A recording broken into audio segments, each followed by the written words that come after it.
دنیا کے اندر لوگ جو اپنے وقت سے فائدہ نہیں اٹھاتے وہ دنیا کے اندر تو آزمائشوں کا سامنا کرتے ہی کرتے ہیں، کل بروز قیامت بھی ان کو آزمائشوں کا سامنا ہوگا۔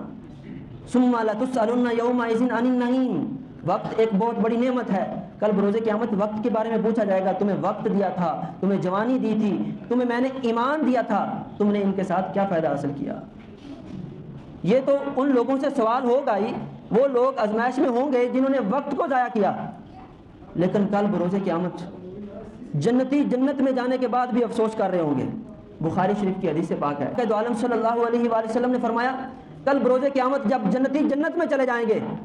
تو کچھ جنتی جنت میں جانے کے بعد بھی افسوس کر رہے ہوں گے، اور وہ افسوس کیوں کر رہے ہوں گے؟ وہ اس بات پر افسوس کر رہے ہوں گے دنیا میں وہ لمحہ جو اللہ تعالیٰ کی یاد کے بغیر گزر گیا ان سے، وہ دنیا کے اندر وہ لمحہ جس لمحے میں انہوں نے اللہ کو یاد نہیں کیا، اس لمحے کو یاد کر کے جنتی جنت کے اندر افسوس کر رہے ہوں گے، کاش ہم نے وہ لمحہ ضائع نہ کیا ہوتا، کاش ہم نے اس وقت سے فائدہ اٹھا کر رب کا ذکر کیا ہوتا۔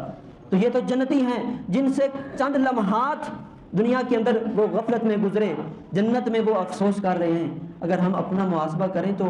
ہم نے تو رب کو یاد کرنے کے لیے ایونٹ مقرر کر رکھے ہیں۔ ہمیں خدا یاد آتا ہے تو جمعے کے دن آتا ہے، ہمیں خدا یاد آتا ہے تو عید کے دنوں میں آتا ہے، ہمیں خدا یاد آتا ہے تو بیماری میں آتا ہے، ہمیں خدا یاد آتا ہے تو تنگ دستی میں آتا ہے، ہمیں خدا یاد آتا ہے تو دکان کے افتتاح کے وقت یاد آتا ہے، ہمیں خدا یاد آتا ہے تو فوتگی کے وقت یاد آتا ہے، ہمیں خدا یاد آتا ہے تو رمضان کے مہینے میں یاد آتا ہے،